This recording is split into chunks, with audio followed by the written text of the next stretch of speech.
Hello? Hello. Oh, hello. Hello. Can you hear me? Hello, can you hear me? Yes. Can you hear me? Yeah, eventually, yeah, wow. I knew we'd get there in the end. Blimey. I'm not going to touch anything. No, don't even breathe, fella. Right, okay. Welcome to another edition of Crack with Crackwillow. My name's Greg Howes, author and Redstrift.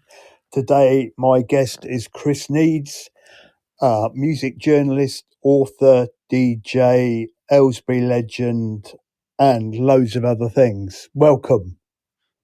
Hello. Hi, Greg. We got there in the end. Oh, believe me, it's a baptism of fire every single time. Is it? Yeah, it's just starting on the thing. Well, yeah. You know? And also, I better warn you. I'm in Devon and Okay. in the middle of a ridiculous place, and Yeah. the internet can be a bit shaky, and it's pissing down outside, and that don't help. So if I suddenly Oh, go dead, it'll return. You know. okay. Is this going out live then? No. Oh, good. No. I think it says live, but it's not actually live. I think unless anybody's perhaps sat there tuned in, which is highly unlikely, it's not Right. really live. And then we actually officially put it out live when he's put all the bits and pieces at the beginning. Right. Where are you then? I'm in Pembrokeshire. Hopefully you can hear me completely now, and I can hear you fine. Yeah. Okay. Okay, good. Right then, We let's better get start at the started, I beginning suppose, before we lose. before we lose it again. Yeah. Okay. So, what as a kid, what was sort of your favourite Yeah. music?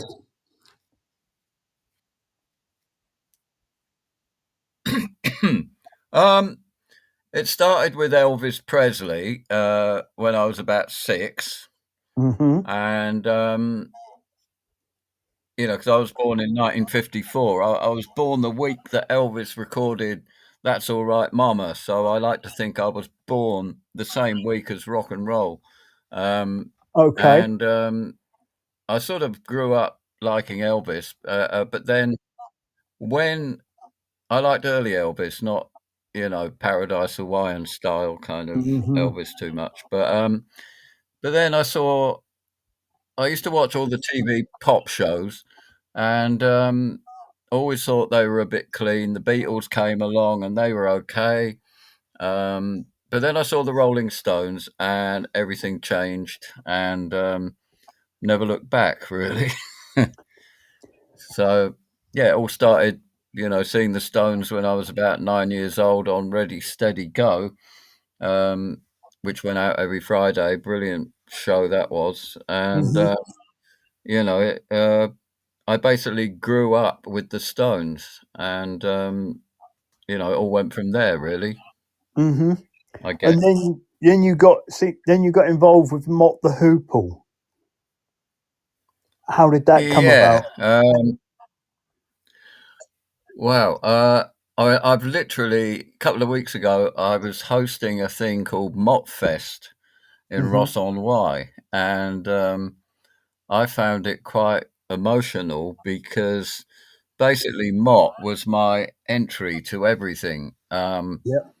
You know, I'd heard. I mean, I was a big listener to John Peel, like many Mm-hmm. people were, and he'd played Mott, and I got the cheap budget Island Records sampler, nice enough to eat because it was only 14 shillings, and Yep.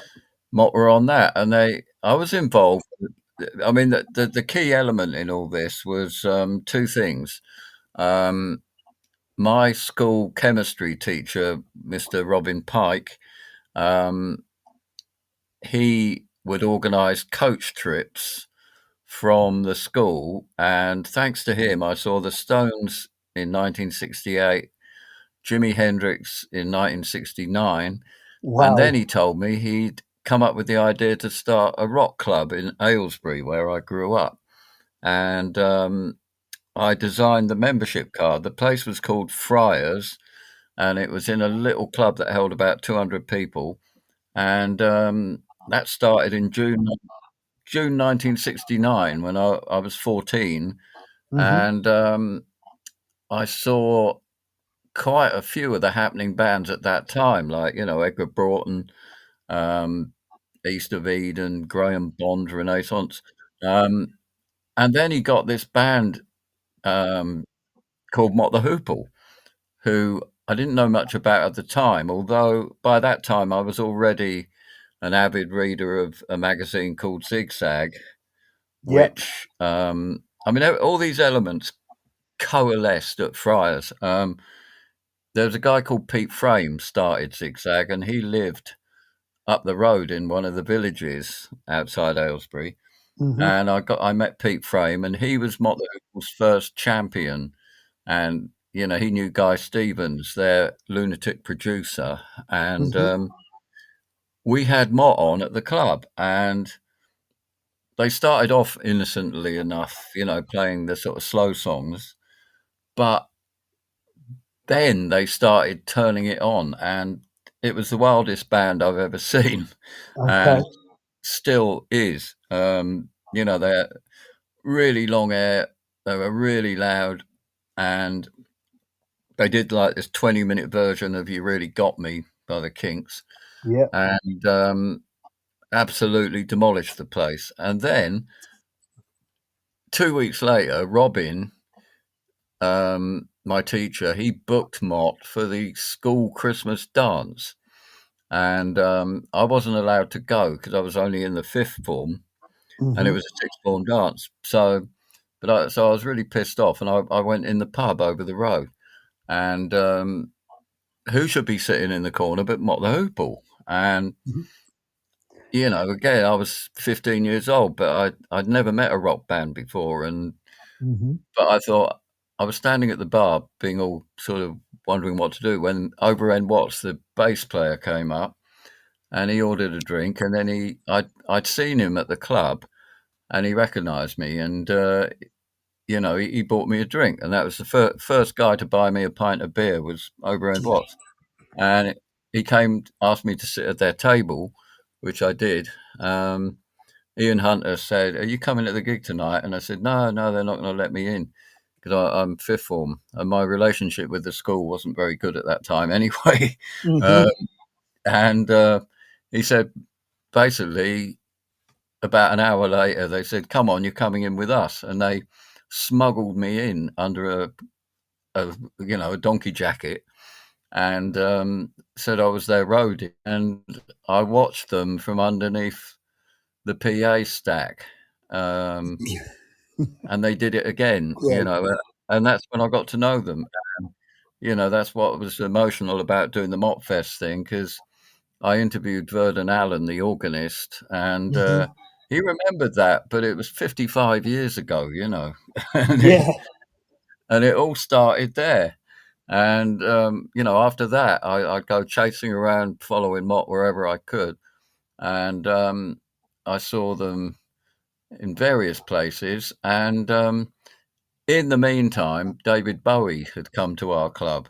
Hmm. And when he came there in 71, um, he was a one hit wonder with long blonde hair. But he went down a storm, and he said to me afterwards, "Well, I'm going to come back here, but next time I come back, I'm going to be completely different. I think I'm going to be a big rock star." And he did come back, and he played the very first gig as Ziggy Stardust at our club.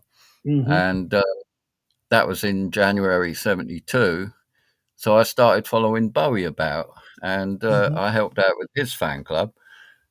And then, as luck would have it, Bowie rescued Mott from splitting up, because at that time, Mott were like a punk band. They Hmm. were getting banned for being too wild and audiences going mad. And I'd Hmm. met this guy who followed them around called Mick, and he turned out to be Mick Jones. Uh, Yeah. and everything was falling into place. Bowie hooked up with Mott, and then Bowie I was helping with his fan club, and he said, "Why don't you start one for Mott?" So I did, and I ran the Mott fan club for 4 years, and Hmm. that was my passport to getting into gigs for nothing and following the band around, and no, it was all happening at the same time, and I was still only a teenager, so I had a really good start. It sounds like a really good window you had into it, to begin with. That helps a lot, doesn't it?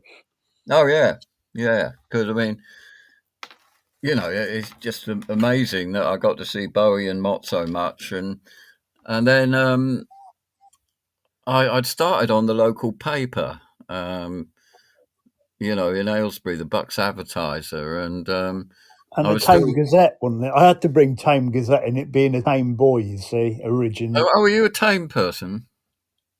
Really? Yeah, I'm from Tame originally. Yes, I am. Yeah, yeah, yeah. Oh wow. And I When? started in the Friars Club at 14, but there Right. is 10 years between us. So I started in 78. So there you go. That was my Oh, window. oh wow. So you know what I'm talking about with Friars, and Oh, most definitely. Yeah, yeah, yeah. right, right, okay. Well, yeah. But I So was definitely Civic Hall days. right, right. Oh, well, I did the ex-servicemen's club, and then the Borough Hmm. Assembly Hall, and Hmm. then the Civic Centre, and I love that venue. But in 1973, I was on the Tame Gazette, and then I went over to the Advertiser in '74, Okay. um, and I was there till like '77, and it was at that point that Pete Frame. By that time, I got involved with punk. Hmm. I mean, I was living in Leighton Buzzard, Yeah. and we had the Clash on at the local leisure centre. It was only like their fifth or sixth gig, and I'd got to. I recognised Mick. When I walked in the dressing room, and Mick went, "It's you," and I went, "It's you." And didn't look back on that one either, and I started following the Clash around, and ended up in all sorts of situations with them and Sid Vicious and all them. And I started. It had been ever since I'd read ZigZag got ZigZag at Friars and met Pete Frame. It had been my ambition to not write for the local paper, but to write for ZigZag. Yep. And Pete let me, he started me off on doing some reviews, and it went from there. I saw the Ramones and I interviewed them in '76. They were my first solo interview that I did. And I did the Clash, obviously, Hmm. and I did the Pistols, in Jubilee week. And in July 1977, Pete said, "Look, this reminds me of rock and roll when I was growing up in the '50s, Hmm. but I'm too old for this." He was only in his 30s at that point. Yep. um, he said, "Do you want to be the editor?" And I was like, "Yeah, okay then." So I took over ZigZag as editor and laid it out with cow gum and felt tip pens. And basically, the next 5 years, I was reporting for ZigZag and going on tour with all the bands. And Must have been exhausting. I'm really quite envious of that extra 10 years you had at the time. oh yeah, I mean I don't mind being an old fucker now. No. It's because I kind of I saw all this stuff, Yeah. and you Did you can't did you beat did you think just having when those few years. That's why it really annoys me a lot of the time when you see all these people writing features on the Clash who never even saw them, and they're like the world yeah. authority on them. And I, I I mean the Clash tours were incredible. Friends for life there, and but also I struck up very good relationships with Susie and the Banshees, the Mhm. Ramones, Johnny Thunders and the Heartbreakers. You name it. I was just Blondie in particular. Mhm. um, and I got to interview some of my heroes too, like Bob Marley and Keith Richards. And, Hmm. the Keith interviews were incredible, as you might imagine. I can imagine. Yeah. And so they started in 1980, and I interviewed him several times after that, and he became something of a mate. If you told me that when I was 9, I never would have believed it. But Hmm. but it was just I didn't ever think this is amazing what's going on. It was just what I did, and Yeah. if I was going to go on tour with Blondie for 2 days, then come home and then go off and spend a couple of days with the Ramones, and then the Clash was starting, and then I had my punk band, and that sort of was quite hilarious. Um, Yeah, I so, can remember the Vice Creams well, particularly like a tiger. And oh, really? oh What? yeah, I can remember you performing that one extremely well. Oh, did you see it when we played Oh at yeah, Flint? yeah. I saw it a couple of times. I think in Friars in the Civic Centre and Oh, in the Market Square, the oh, music in the square. that one with Otway. Yes, I was Yeah. there. The funny thing was, me and Otway were kind of.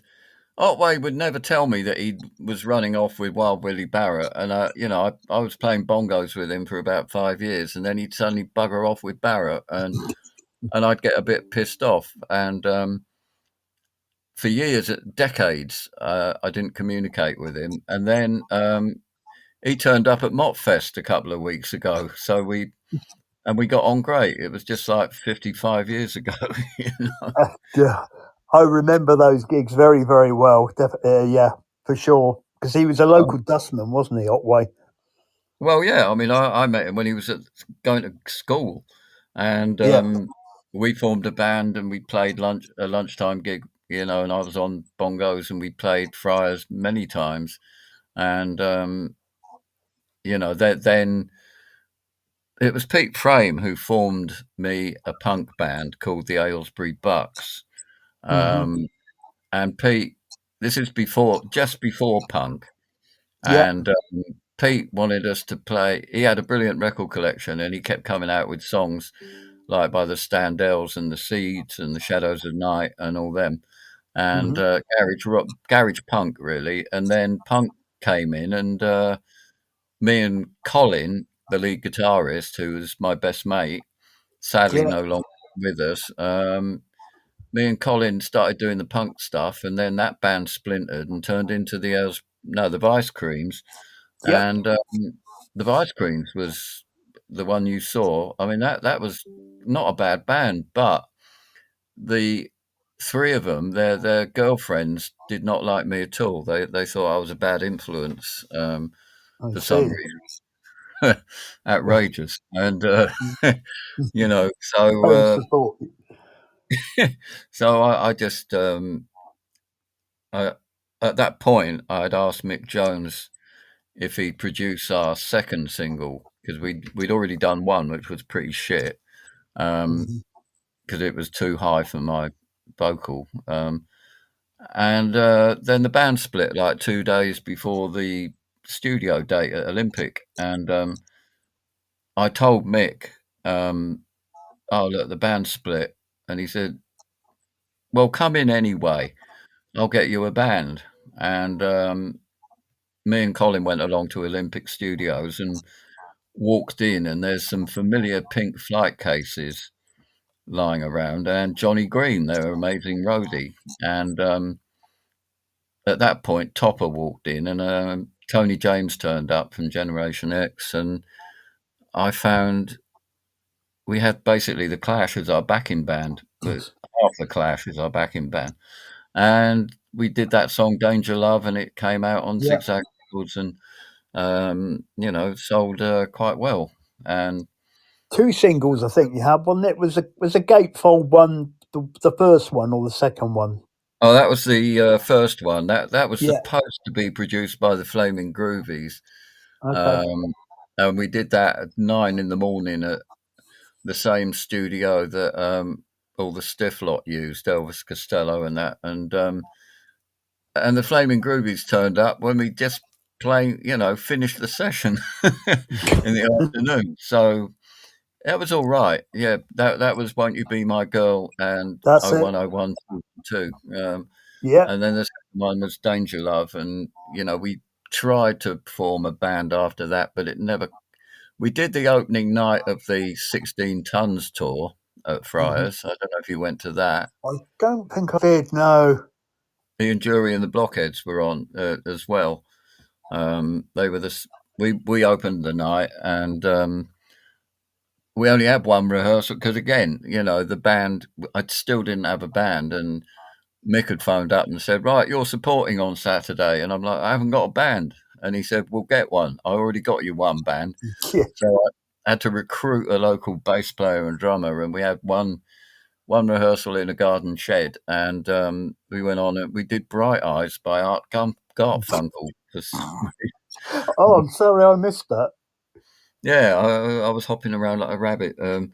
So yeah, that was quite kind of my dabble into having a punk band, and it was just an amazing period. That sort of 5 years between like 76 and 81 was quite. Fantastic period. Did you think sort of like in 76, early 77, did you sort of get the an inkling that something big was going to happen, and just really sort of like that cross pollination between New York and London? Did you sort of have an inkling that was something was about to break, or was it purely Oh we yeah. sort of? Well, it's something we've been on about for ages because I mean I'd seen the Mott the Hoople, I'd seen the New York Dolls when they played Bieber in early '84 and '74, sorry, Mhm. and I thought, why isn't this the big music? We had Bowie, obviously, was enormous, Yeah. um, but something better had to happen. And then when I saw the Clash, that's what it was, and around that time I saw the Pistols as well. They played a big hall in Dunstable, and there was only like 100 people there, and the hall held like 2,000. And Hmm.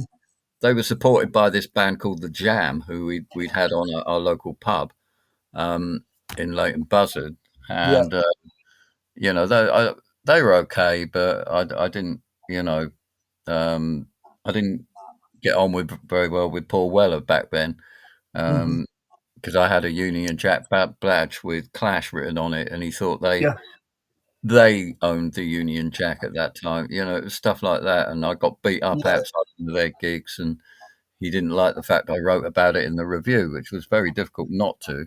Yeah. Um, Yeah. Yeah. we've since made up and made friends, but it was such a. I knew it was going to be big, and when ZigZag Malcolm McLaren got ZigZag's printer to print up an issue of Anarchy in the UK, um, a one-off newspaper thing. Um, in return, I got an exclusive interview with the Pistols Hmm. um, the week that "God Save the Queen" went into the charts Hmm. and was kept off the number one spot by the powers that be. Yeah. And they we went off to the Wimpy Bar in Oxford Street, and it was all happening then. I mean, I was getting people yelling at me in the street for wearing the "God Save the Queen" T-shirt. Hmm. Um, it was a time, but yeah, I mean, it completely. Um, I mean, I was old enough to remember the impact of the hippie thing, the Hmm. counterculture, but not old enough really to participate. But punk, I was there in the front line from the minute it kicked off. Yeah. Did you get on all right with Malcolm? Did you speak to Malcolm much yourself? Yeah, yeah. I mean, he was Malcolm. I mean, he was always running around and getting all these record company deals, and then the band were getting kicked off, and he was getting more money, and um, but I mean, it all went a bit wrong, when John got fed up with it in America and left the band. and they treated him really badly. So I went over to Pill. Um, I didn't have much time for that stuff with Ronnie Biggs that Hmm. Malcolm was making them do. So instead, I liked Public Image, and Yeah. I'd go around John's place, and I remember when he just finished doing Metal Box, and he I spoke. He phoned up and said, "Come round." So I did, and heard this amazing LP uh, in the same year. That was '79, I think, and that same year, the Clash had done London Calling, Yeah. and I saw London Calling being recorded from beginning to end. And that was being produced by Guy Stevens, the guy who'd put Mott together. So it was all linked, Hmm. It was, What happened with this? I seem to remember a story you said once for about the Clash and Gaffer tape. oh God. Um, yeah, that was the final night of London Calling.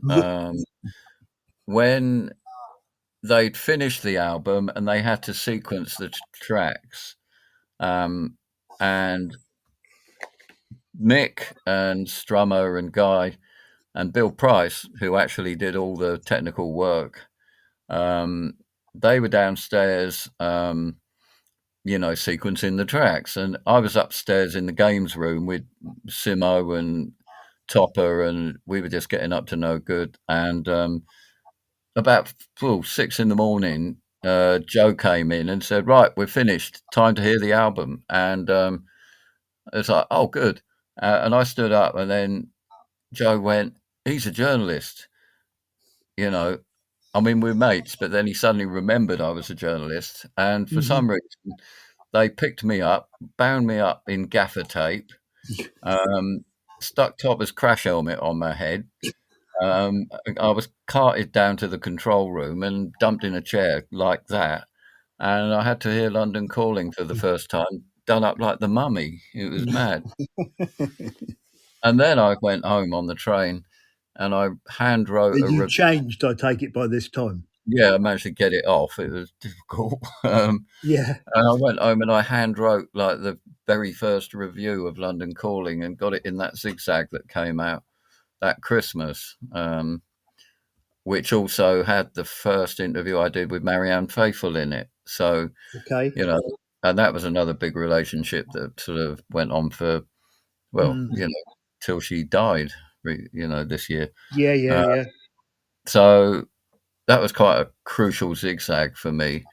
Um, but yeah, after London Calling, it all got a bit weird, because Mick went over to New York with the Clash, and he really got into the electronic disco Mhm. hip hop thing going Yeah. on over there, and so did I. Because every time he Mhm. came back from America, I'd go around his house and he'd go, "Listen to this," and it'd be tapes of what was going on in New York, and I really wanted to go to New York, and finally I did, and that changed everything too, you know. So again, that was thanks to the Clash. I ended up living in New York for about 5 years in the Oh, '80s. right. I didn't know that. Oh, good. No, I mean, oh, it's a long story, but I got involved with a club called the Bat Cave. Um, Yeah. Yeah. No. Yeah. I never went, sadly, but I know of it. it was complete. I mean, people just don't know what a debauched club is like these days, But I mean, the Batcave was absolutely, it was mayhem with everything going on, and Hmm. but it was great fun, and we were, by Mm. that time, I was never a goth, but we were all walking around in makeup and weird clothes, and um, but I was trying to play hip hop and stuff at the club, and then we went to America in '83 and Mhm. took the Batcave round America. And that point, um, I went too, and I fell in love with New York and heard all the radio stations that Mick Jones had been going on about, and I just kept going back. Any Yeah. opportunity, I went back, and I happened to meet my second wife there. I mean, my first Mhm. wife didn't stand a chance because we got married just as punk was starting, and forget it. Yeah. Then the second one, she was basically queen of the groupies, and she followed me back to London, and we were there for a bit. And then she went back to New York. I followed her, and I didn't come home for like 4.5 years. Oh, you met your second wife? Yeah, I met her in New York, and I ended up living in New York. It all went pear-shaped because I really got into the dark side of New York. New York then was not at all like it is now. It was the New York of films like Taxi Driver, you know. Yeah. It was quite heavy, but it was also amazing fun. And I used to go to CBGBs, and um, What was that like? I mean, I'm quite envious. Again, that's another one I never went to. But what um, was it like? Did it still sort of retain that early new wave feel to it, or? oh God, I mean, if you can imagine it, obviously had not been sort of cleaned or decorated since that period. Um, it Mm, was really run down. It was on the Bowery. I mean, when you first went there, you'd have to step over the bums on the pavement, yeah, and inside, I mean, it had the worst toilets. They were infamous. yeah, I've heard about those. Yeah, they were dreadful, but but no, I mean, I thought it was all part of the history thing, Mm, and that's when I hooked up with a band called Suicide. yeah, Got on because I'd seen them open for the Clash in London in '78 at the Music Machine, and got spat at, bottles thrown at them, everything, and I thought they were incredible because they really did sound like the future, and they were punkier than any of the other bands. Um, in terms of upsetting the audience. And, yeah. I ended up writing a book about them 10 years ago. But, Suicide, I'd see Alan Vega in this bar called Who Gives a Fuck, it was called. Nice. Yeah. um, and there was some great, I see Joey Ramone just like every day walking around the East Village. But, it How did you find Joey Ramone? Because I'm a big Ramones fan. So. Oh, right. Well, I did, I first met Joey in '76 when they played at the Roundhouse, and, I always really liked Joey. He was very strange. I mean, like I said, my first interview was, outside Dingwall's, sitting on the wall, and, with all 4 Ramones, and, Joey stood in front of me, and, he was just standing there with a weird grin on his face, and he just said one thing in the entire interview. The rest of it was all Johnny. I can imagine that. Yeah. And he was really sweet, and I went on tour with the Ramones, several times, and, that's when I got a chance to hang out with Joey. But I did notice we were in a service station somewhere near Leeds, I think it was, and, when we went to cross the road to get back to the bus, Joey was he crossed the road about 4 times. He'd go back and then touch the lamppost and then walk back again. He had OCD, Right. um, and, that's what killed him in the end. And, um, he was very sweet, but there was a lot going on in that band that you didn't see. They were always on their really good behavior when I was about, because I was a journalist. Hmm. But, there was a lot of stuff that happened with the Ramones. But, I mean, the Ramones at their peak were unbelievable, They never. were a great band, and I know that they're sort of well, had a lot of different personalities, shall we say. Joey seemed completely the reverse of Johnny, and Yeah. Dee Dee sort of like felt like he should have been a British punk, really, in his Well, in his way. Dee Dee was very fucked up from his childhood, and Hmm. he'd been sniffing glue since he was a kid, um, and Dee Dee obviously hung out with Sid quite a lot, um, and I saw the decline of Sid when Nancy turned up, and, Dee Dee and Sid, were not a good combination because they both had the same recreational interests. Yes. Uh, yeah, but Dee Dee was to me, the punkiest member of the Ramones. Yeah. He was the one who looked like the original mixed up kid. Um, and Johnny was sort of the taskmaster, the military kind of Yes. guy. He had it all organized, and Joey was kind of he hated Joey because he thought Joey was a hippie, basically, which really Joey was. Hmm. But Joey was very sweet, and I think I used to sit in a bar in the East Village with him, and could have. I started working for Cream magazine, which was another magazine I'd read when I was a teenager, and I became Cream's English correspondent in '85, interviewing Billy Idol, Okay. and you know, uh, I'd gone over to New York and I became their Cream's New York correspondent, and that meant I'd go on the road with Billy Idol and the Cult and whoever, and I remember I interviewed Joey for it, and I think that was the last time I saw him, because I lost touch in the 20, the next century.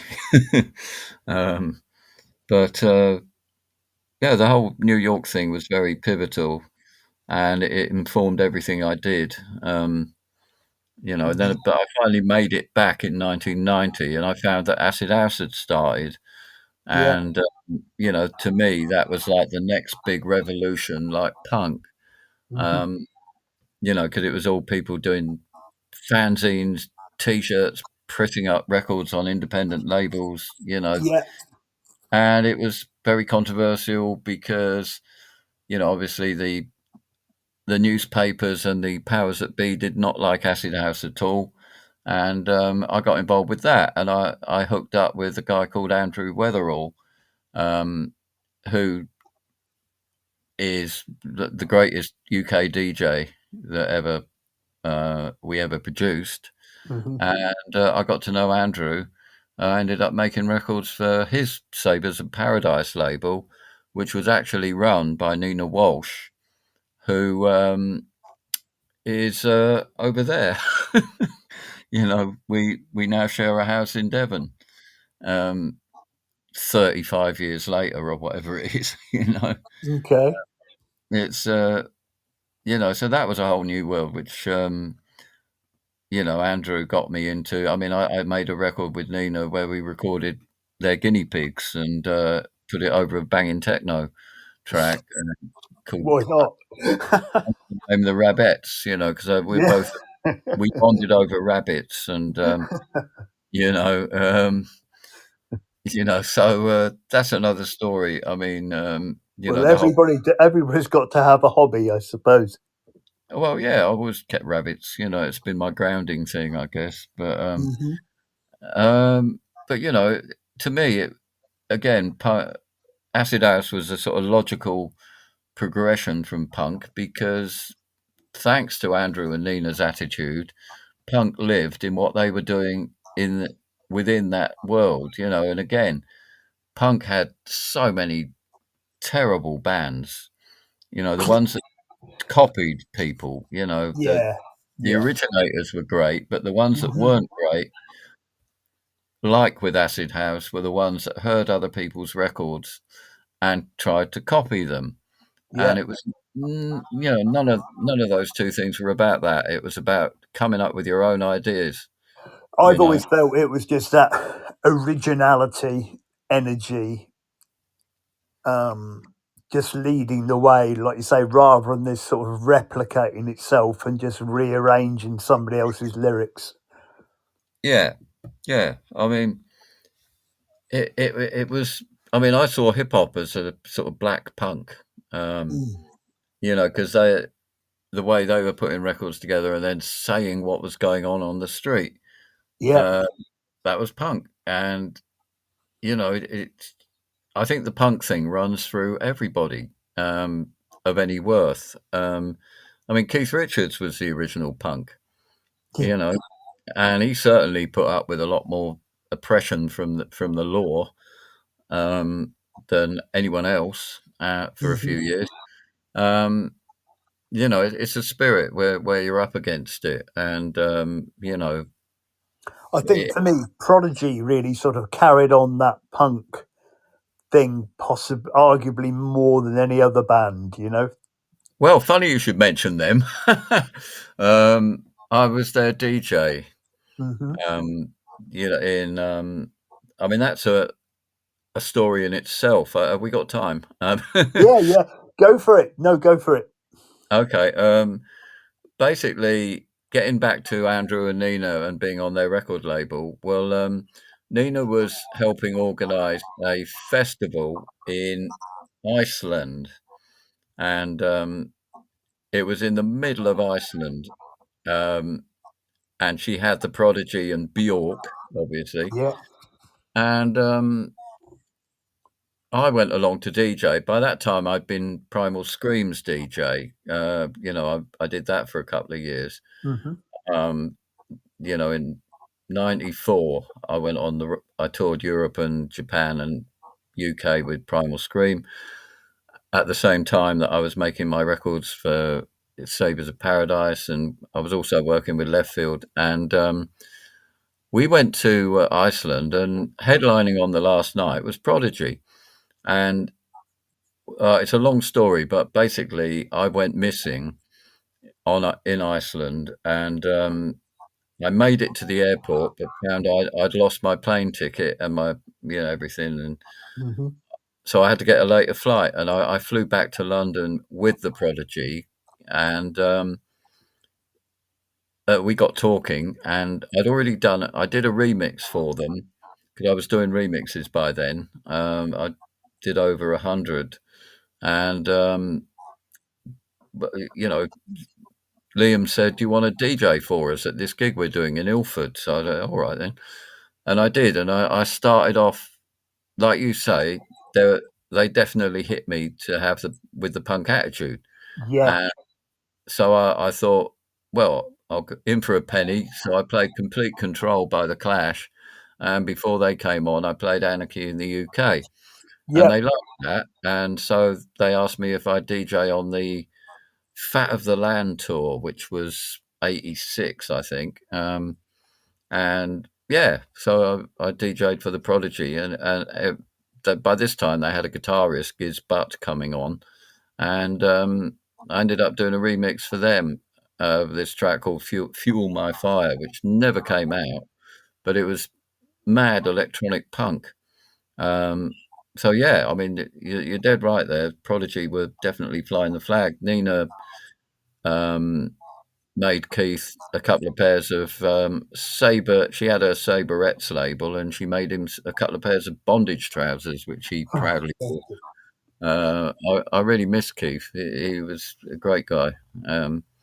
But yeah, I I do. loved his energy and his attitude, and Yeah, fantastic. I didn't see any different. I mean, another. I don't know if you know, but my other big band was Motorhead. Um, I Well, I'm a can't. fan, so feel free. You Well, can I mean, talk I about can't both. not mention Motorhead. This went on. No.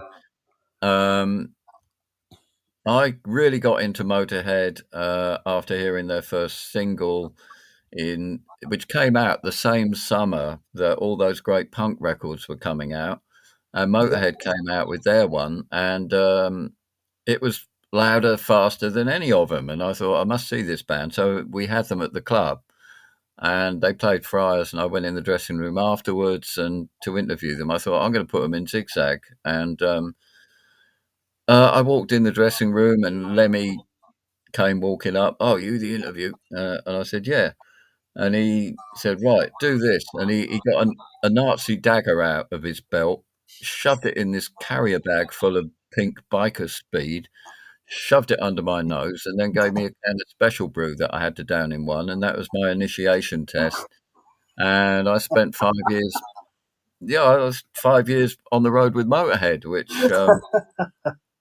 I will say, of all the bands I've gone on tour with, Motorhead definitely were the wildest, maddest, but Mm. in a good way. Yeah. I went to Finland with them, and we set fire to the dressing room caravan.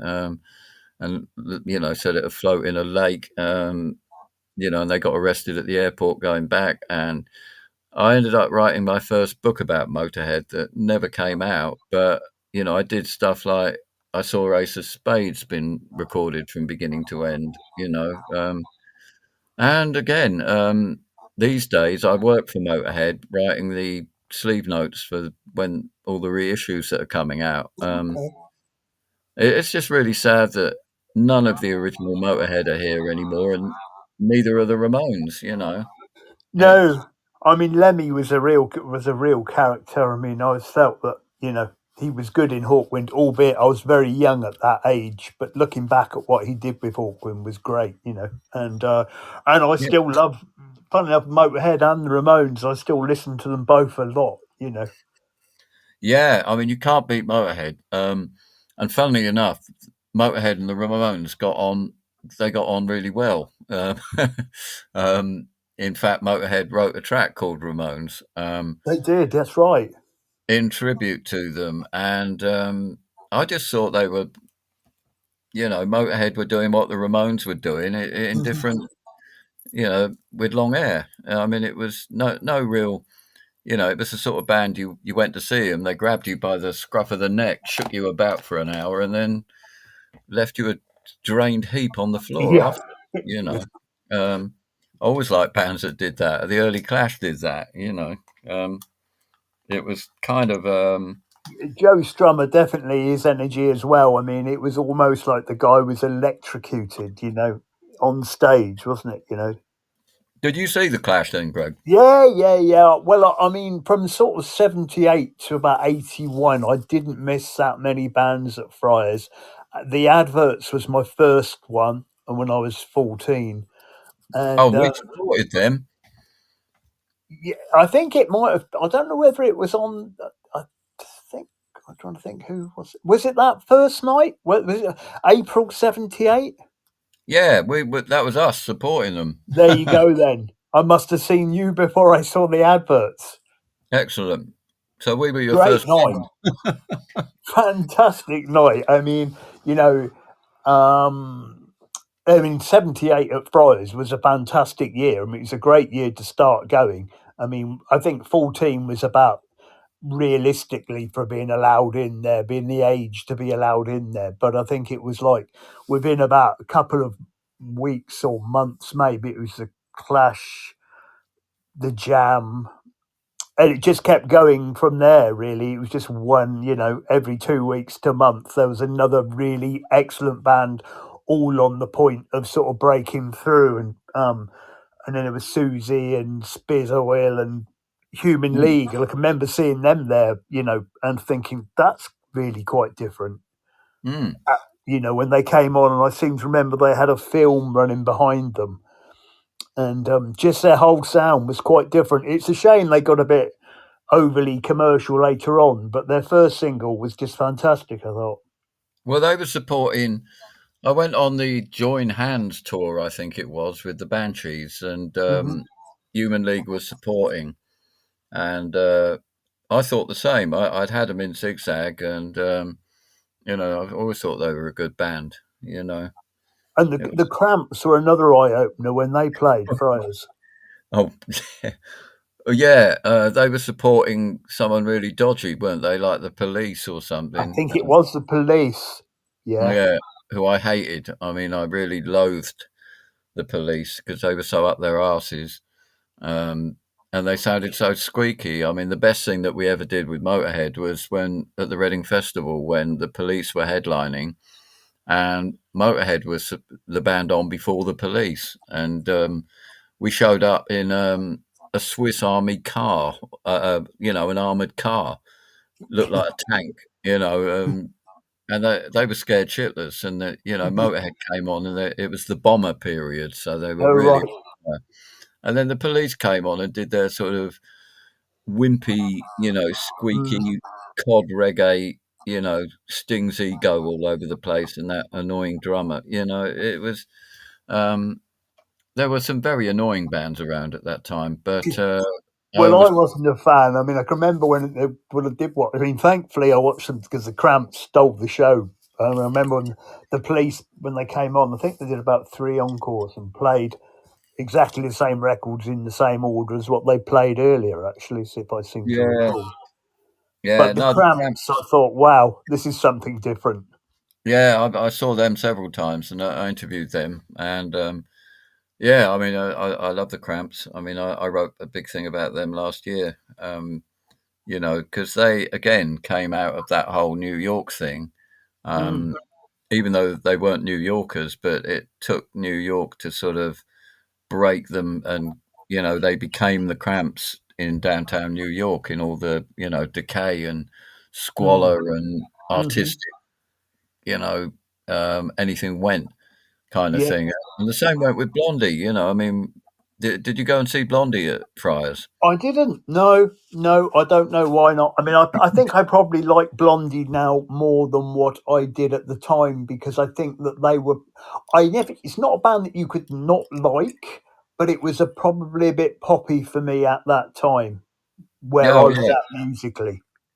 Well, I mean, they were pretty. I mean, they came right from the CBGB punk thing, so they had that attitude. Debbie was obviously a bit older than everyone else, and not that you'd know it, and they had that attitude, and but like what happened with several bands, that when they got big, they ended up doing too much cocaine, basically, Yeah, and it didn't do them any favors, and I think they just had too many arguments, and they split, and but when I was in New York, I saw Debbie when I was living over there, and I'm glad they got back together, and I'm even more glad that Debbie's still up there doing it. did you So get on with her as a person, one to one? yeah, I did too well, probably. Okay, all right. Well, we'll leave that there. No, I mean, when I say that, I had absolute respect for Chris Stein, um, Mhm. but I don't think anyone back then who met Debbie or saw Blondie didn't fall in love with her, and Mhm. she was amazing. But I was more sort of captivated by her, because she was Yeah. extraordinary talent, and she obviously, if you're sitting 2 feet away from Debbie Harry, it was quite kind of stunning. Yeah. So I was very happy to go on tour with them, and but I tried to broaden the net a little bit. I mean, I got to know Kate Bush Hmm. in the early '80s because I moved in with a guy called Youth. Yeah, I Do you, know. Well, I don't know him, but I know him from Killing Joke. Yeah. well, he'd just been dumped from Killing Joke when I moved in with him, Mhm. and I lived with Youth for 3 years, and that was quite kind of eye opening. Well, not eye opening, but musically, I turned him on to stuff, and he was really into the New York disco stuff. So Mhm. we both hit it off on that level. And he's been over here, a few months ago. So I like the fact I made some lifelong friends back then that I still see, those that are still alive anyway. Mm. Did you You get know, on all right with the Banshees? yeah. I took Susie to see Kate Bush. She wasn't that impressed, but Okay. she I went on tour with them, and I mean, the Banshees were not at all like their popular image. They were just as bad as Motorhead in some respects. You know, after the gigs and back at the hotels. But they were deadly serious about their music. I mean, I was with them when the drummer and the guitarist walked out and left them in the Oh lurch. yeah, that was quite a famous moment in the band's career, wasn't it? Yeah, I was walking on Bournemouth Beach at 4 in the morning with those two that left, and I thought something was going to happen, and then 2 days later it did. But they didn't do too badly. They got Robert Smith in, and then they got John McGeoch, and they made the Juju album, which is possibly my favourite Banshees record. Mm. Um, but yeah, I had some great times with. We used to have ZigZag parties at. We had one at the venue, in 1979, and I I think that presented. was the one we weren't allowed in. There was four of us that came up from two from Tame and two from Aylesbury on the coach, Right. and the bouncer had saw us hiding our leather belts because somebody who remained nameless actually said, "Oh, they'll take us off them. So best what we'll do is we'll hide them." So I believe we might have spent the entire evening in your van outside the gig. Oh, right. There you go. Just for a little bit of background information there. Oh, blimey. Well, was it there? There were two. There was one at the venue, and there was one the following year at the Music Machine. Um, It was either 79 or 1980. I can't remember which one. Quite possibly the latter one. well, that sounds like the bouncers there, because the bouncers there were fucking very. They were vicious, and Mhm. proud of the fact that they were vicious, and Did you you have know. a van at the time?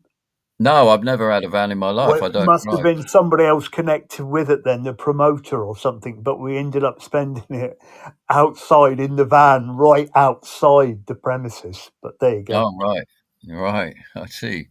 Uh, Well, there you um, go. yeah. So, what else? Well, all I was is that the Banshee. I mean, I really like the sort of pre-record label Banshee stuff myself, and the same with the Slits. Actually, I mean, I thought their first album.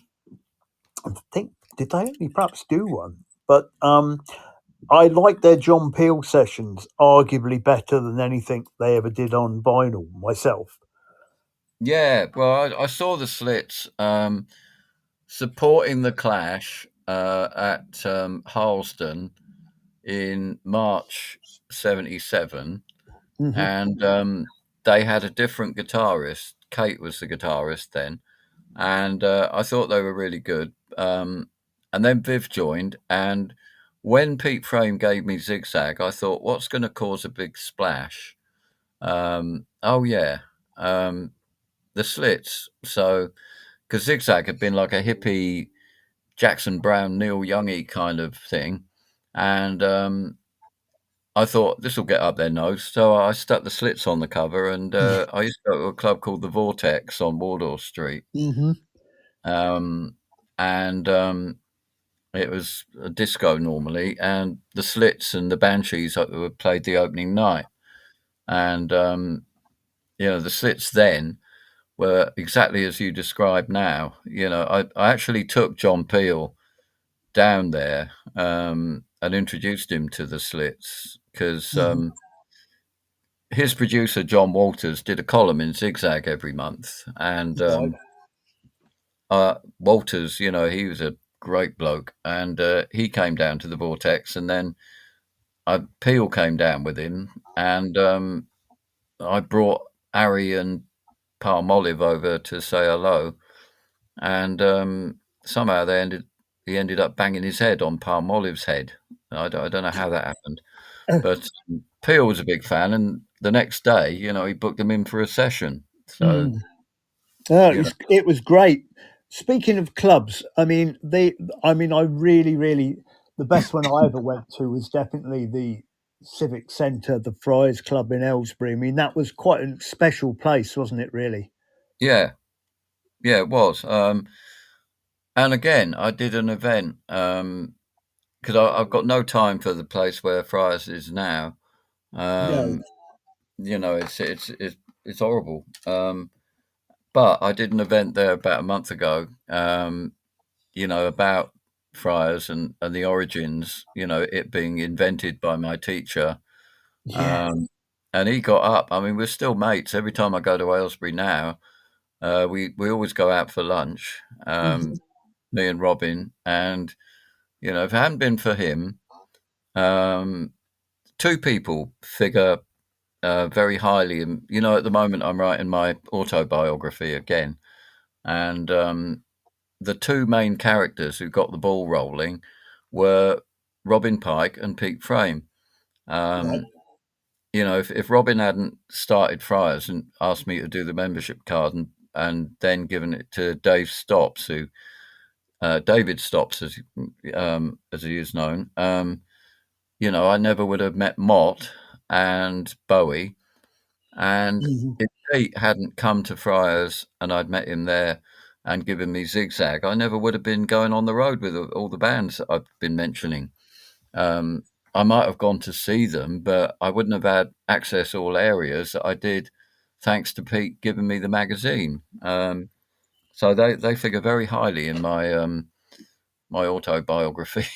Yeah, well, that's great. I mean, it is great. It's lucky for you. You did get such a sort of window, and what a time to have it, really. Because I mean, Oh, I know. that was a very, very unique period um, in music history across the world, really.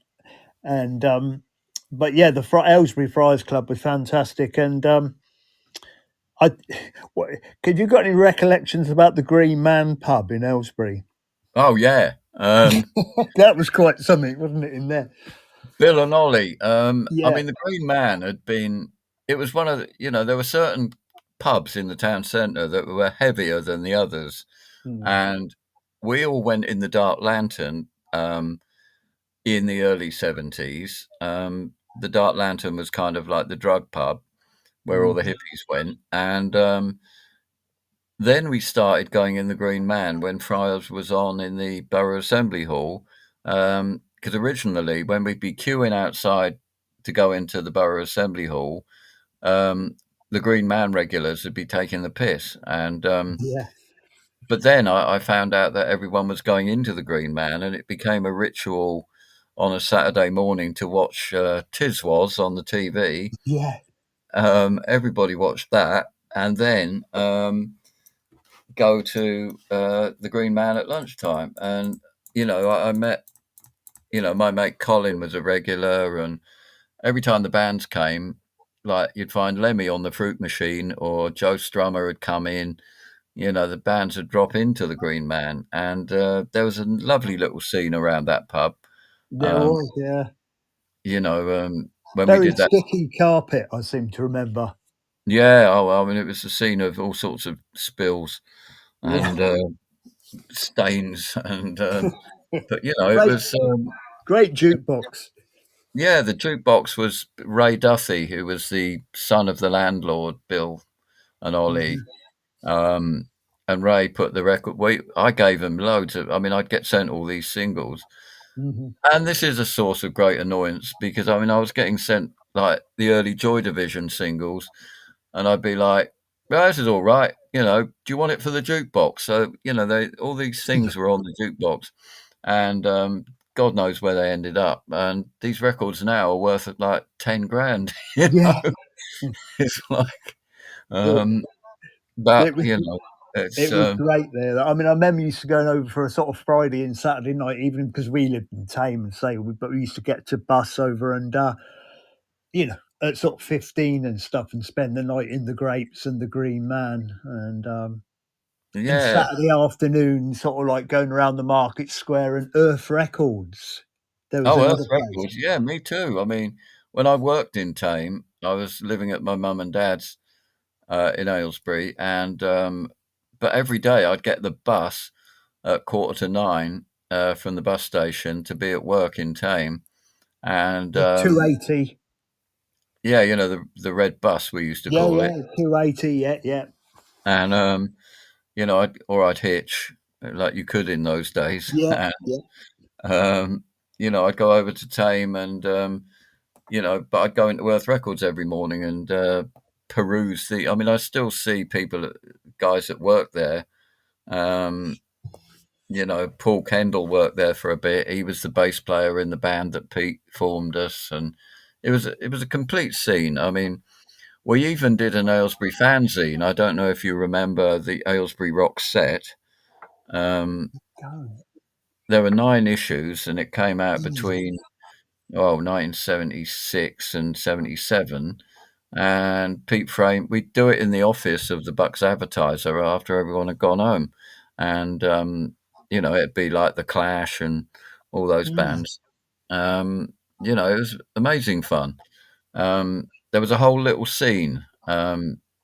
that would probably be worth a few quid in itself, because I know the original copies of Sniffing Glue and the one I think Shane McGowan was involved with a Oh, fanzine Ripped as well. Bondage, that was it. Yeah. Yeah, I've got all them somewhere, I think. Did you meet Shane McGowan? Because he's another one of my musical heroes. Well, I was standing behind him at the ICA um, when the Clash played there, and when he got his ear bitten off, Yeah. supposedly. Yeah. But Yeah. I was standing right behind it. I'd see Shane around all the time, and we stuck him in ZigZag, and um, he was a nice guy. But then, he drank a bit too much, I think. He was quite a thirsty lad. Yeah, I think we can call him that. Yeah. So, um, but yeah, I used to see him around. But I mean, there were so many people I saw around. I mean, I knocked around with Mark Perry. Yeah. I actually wrote for Sniffing Glue for a little bit. Um, Another guy who came in was Danny Baker. Hmm. He became the editor of Sniffing Glue towards the end. He was another Deptford guy, and I got him writing for ZigZag in when I took it over, and he became a very close mate, and then he went on to become a radio personality and all that stuff. Hmm. But yeah, I mean, I made tons of friends then, in the Vortex, which was this great club. I mean, it was. I did go to the Roxy, um, Hmm. but that was so small. But it I would also, have loved to have gone back in time with a video of Friars Club, when it's in the Civic, and just done the downstairs, the upstairs, and just the bars area, because there was so many originally dressed people, before it sort of all got a little bit, you know, cloney. yeah, And yeah, it did. I mean, it kind of it all happened there. I mean, did you go to the one where Bowie and Iggy played? Um, I didn't, alas. that was the opening night of the Idiot tour, and Bowie always said What he'd year was return. what year was that? It was March 1st, 1977, Yeah, no, and I didn't go to 78, sadly. Let's like, I'd have been about 12 perhaps. oh right, okay, yeah. Um, well, that was great. I mean, because Mm, I'd always wanted to see Iggy, mm, um, and I missed Iggy when he played London before because it was happened to be the same night that Bowie played the Assembly. No, the other one, yeah, the Borough mhm, Assembly Hall for the last time. mhm. Um, but Bowie always said he'd come back, and he came back playing organ for Iggy. And that was quite fun. Um, but What's your favourite Bowie album, just out of interest? well, I'm pretty into the phase when he was really fucked up. I mean, Ziggy Stardust for nostalgic reasons because it brings back that whole era. Hmm. But I'm quite fond of Station to Station, around then. Hmm. Um, Young Americans kind of period, but and Diamond Dogs. So it's kind of weird with Bowie, because it, he kind of went his own way, and but he had a profound effect on me when he died. Hmm. At that point, I started. I mean, the one thing that I get called to do most now is write obituaries. Which Yeah, yeah, yeah, is the saddest thing. I mean, the mm, worst one I had to do this year was Marianne yeah. Faithfull. Hmm. Um, Also David Johansen, but it all really started with Bowie when he went. You Hmm. know, Writing Lemmys was appalling. Um, Mm. because he'd been such a good mate. Yeah, yeah. But oh, it's it's kind of I suppose it's going to happen, isn't it? It's only going to get worse. Um, you know. Yeah. You'll never be out of work anyway. So I No, think I don't. Heroes is probably my favourite album. Oh You yeah, know, yeah. I think they're probably the greatest advert of all time. Was it New Wave, Old Wave, and David Bowie, which was the advertising for the Heroes album, I believe, Oh yeah, yeah, yeah, which yeah, was genius. yeah, yeah. Made him No, it was. completely alien. Yeah, well, he was. I mean, I just loved that time when Ziggy played Priors for the first time. Um, and I'd seen him the previous September, and I walked in the dressing room, and he was sitting there as Ziggy Stardust. Yeah. And he said, "I told you I'd be different," and he certainly was. I think what Bowie did was incredible, and not only that, he rescued Mott the Hoople, and you know, All the young dudes, wasn't it? I think. yeah, all the young dudes. I mean, he Yeah. gave them that one of his best songs, which I thought was very nice of him. you know, I've um, recently met up with somebody who was in Bowie's band in the '60s in the Conrads, believe it or not, oh yeah, and he's in his '80s now. And right, even he was saying that sort of like Bowie in the '60s was always sort of like looking for something new, something that what the lights were. There was a new type of light around, and that would catch a little bit of makeup, and it would show shine or something. But he was always sort of like constantly sort of thinking things through, coming up with new ideas, and he certainly yeah, did that. yeah. Oh, he did. No, I mean you can't beat him for just moving on. And that period in the 70s, where he was continually um, reinventing himself, and he rescued Iggy too. I mean, I interviewed Iggy um, finally because I was trying to interview Iggy when The Idiot came out, and he was always too messed up to make the interview. Yeah. But I finally tracked him down when I moved to New York, and he was my first interview that I did. Um, and I had a great time with Iggy. He was just cleaned up and going on about doing the hoovering. And he talked, the way he talked about Bowie was like, well, if he hadn't have done that, who knows what would have happened, So another thing, he not only rescued Mott the Hoople, he rescued Iggy Pop. Mm. Um, and I suppose he didn't rescue Lou Reed at all, but you know, but You Lou wouldn't Reed, have bet on Iggy still being around, really, judging, by the late '60s and early '70s. yeah, I mean, if it hadn't been for Bowie, I don't think Iggy would No. have been still around, because Bowie gave Iggy a focus Mhm. and something to really get his teeth into, and he took it and ran. Um, Speaking of taking it and running, one more thing about Bob Marley. oh yeah, yeah. How was he? Well, that was a weird one because I had a very good relationship with Island Records at the time, and their press officer Rob Partridge, no longer with us. Rob had been trying to get me a Bob Marley interview because I'd been hassling him, and I saw Bob Marley in 1975 at the Lyceum, and then again at Hammersmith Odeon, and I was a massive Bob Marley fan, and I thought I really want to get him in ZigZag.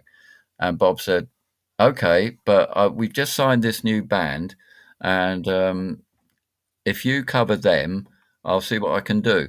And that band, they flew me over to Dublin, and it turned out to be U2. Okay. And Yeah. spent 2 days with the unknown U2, watching Mhm. them rehearse and all that. They weren't bad then, Mm. um, and I had a thoroughly enjoyable time. And I came back, and then Rob really hammered away at Marley, and he wasn't doing any interviews. And finally, the word came through, and I went to this flat in the West End, and had a couple of hours with Bob. Um, that was incredible, but he had his foot on one of those little sort of puffets, they used to call them. Yeah, yeah. And I said, "Oh, what you done to your foot?" And he said, "Oh, I can't do the Bob Marley accent," but he basically said, "Yeah, his foot playing football." Yeah. And what I didn't know was that was the cancer. Hmm. And I mean, he was dead. I met him in that summer. What was it, July 1980 or something like that? And then the following May, he'd gone. Mm. So he was on the way, but he was just riveting because if he wanted to make a point, bugger the foot, he just stood up and he suddenly became Bob Marley, like he was on Hmm. stage, strutting around the room, testifying and, making his point. And, that I'll never forget that. And it turned out to be the last interview that he did with a UK music mag. Mm. You I don't think he did anywhere else. So, not a bad bargain, you too, for Bob Marley. Yeah, I trade that one.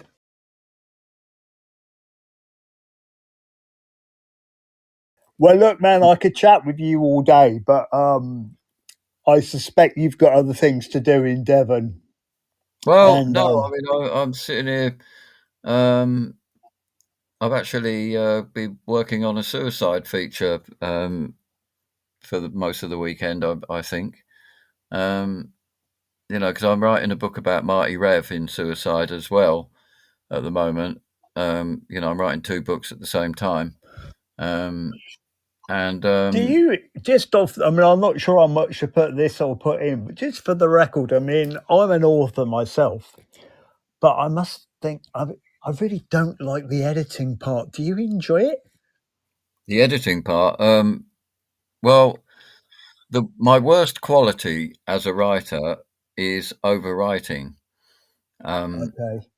if someone asks me to write 500 words, I'll invariably write 2,000, and then I've Yeah. got to spend a load of time hacking it down. So, yeah, but I don't mind that. I mean, you just make it you hone it down and make it as good as possible. But, editing is a bit of a pain in the ass. And my autobiography has grown beyond all proportions because this time I'm putting a lot in about Aylesbury. I mean, Good. all that stuff you've been mentioning, this Mhm. time the Green Man is in there and, Great. you know, Friars, obviously. And, you know, I, I went back to Aylesbury a month or so ago and did a talk in a local pub about the Aylesbury music scene in the 70s, and the whole theme of my book is this arc, which started possibly in that, pub with Mott the Hoople, and then went on to, incorporate all the stuff I've been talking about. And now it's ended up with me in Devon at the age of 71, um, writing about it all, and then getting the closure of going back and talking at Friars and doing the Mott Mm. Fest and everything happening. It's still part of the journey. And now I'm doing Suicide, which they had a profound effect on me when I saw them supporting the Clash, and now I'm writing about them. I did a book about them 10 years ago, but it's all part of the thing. I mean, the one thing I'm not going to do is retire. Uh, No, evidently. it's not possible. Is there? Well, no. I mean, is there anything that you'd like to sort of promote as such? Just giving the floor to yourself. At the moment, no. I mean, the last book I had out was about Fast Eddie Clarke in Motorhead. That came out last year. Um, but there's nothing new um, coming out this second. But there's the things I try to plug at the moment is I've got a Substack account, Mhm. and I really like Substack, and I'm putting all my archive on there. Um, Earlier on, I put up a thing I did about the Pretenders, and that was based around, when they played Aylesbury, and their tour bus was parked in the market square, and Chrissy Hind was running past the crowds outside the Green Man. Um, so I do plug my Substack account, and anyone wants to subscribe, it would be much appreciated. And the biography's out next year. But I keep getting magazine assignments, which is keeping me away from the biography. But on the other hand, all the stuff I've just been said will be in the In it. biography, so it actually helps. So Well, I'm looking forward to reading it and getting a signed copy of that when it's. well, maybe we'll have a return chat when the book comes out. How about That's a that? good idea, actually, because to be honest, when I first started doing these interviews, you were one of the first names on the list, and I just sort of thought, Oh, how on earth do I get the list down of questions to ask you? Because being a sort of child of the sort of 70s, early 80s as well, and sharing sort of similar music interests. And I mean, I can remember seeing you at the bar frequently at Friars. you probably did. Yes. Yeah, frequently. I mean, I was a sort of snotty 14-year-old, 15-year-old, but there was a certain few faces where you always saw, and Dave Stops was running around and stuff like that, Yeah.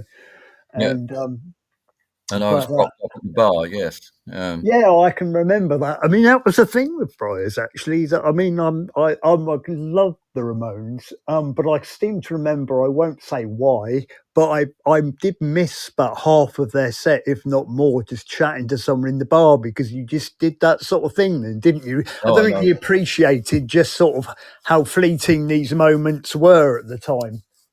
Yeah, yeah. I mean, it's definitely something that happened to me a few times. But if the Clash were on, I never missed a minute. Because I must have seen the Clash about, God knows how many times, 60 or 70.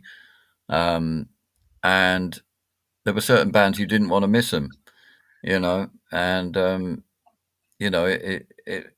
Ramones as well, because I mean, apart from the fact their sets did get longer, but they moaned when they played at Friars, because I went to see them after the set, and they were really, and I agreed with them. Yeah, well, they moaned about the gobbing, Oh and right, yeah. I moaned about the gobbing as well, because when we played there, I got there's nothing Oh, like God. standing up on a stage and having 200 people all trying to spit on you. It is disgusting. Yeah, yeah. Yeah, yeah. I must confess, I never really got the stage for that reason. Never really appealed to me. Actually, it No, was it was bad enough dreadful. standing near the front. Yeah, especially when you see a big one coming up through the under the Yeah, light. Oh dear. Debbie was not amused at that one either. So no. I can but remember speaking to Steve Spon from UK Decay about that. He's got quite a few gobbing stories, but oh God, yeah, yeah. yeah. No, it wasn't all very healthy at that point. But, but Well, anyway, on that note, um, right, matey. Yeah, definitely. Look, we'll definitely do a return, okay. Yeah, and nice one. Greg. Yeah. No, just before it comes out, like I say, I could crap on, I'm sure we could crap on all day about various things, and well, like I say, we'll do a return bout when my book comes out. How about that? excellent. It's been a revelation, matey. Oh, well, thank you very much, Greg. Thanks for having me on the show. And, let me know when it's going out and all that. And I shall spread the word. Nice one. It's been a great deal of fun, matey, and I'll get Kai on it to edit in all the dropouts. So I'll leave some of the dropouts in, because where would we be without dropouts, eh? Oh, I know, And yeah. Yeah. Okay. we'll speak Right. soon. All right then, Greg. Nice one. Thanks a lot. Cheers, Right. buddy. Take care. Cheers, Bye mate. bye. Bye bye. Cheers. Thanks. Bye-bye. Bye.